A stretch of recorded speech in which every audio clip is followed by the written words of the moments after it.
Hello mga mare, so mag-SMR tayo gamit ang keychain na naman.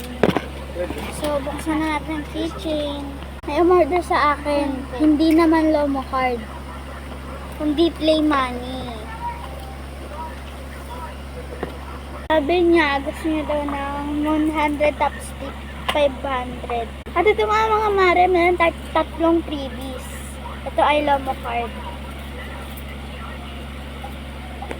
Tapos Pogs. Tatlo. Order niya yung Pogs ha. Guys, papakita ko nga sa inyo ang mga binili niya.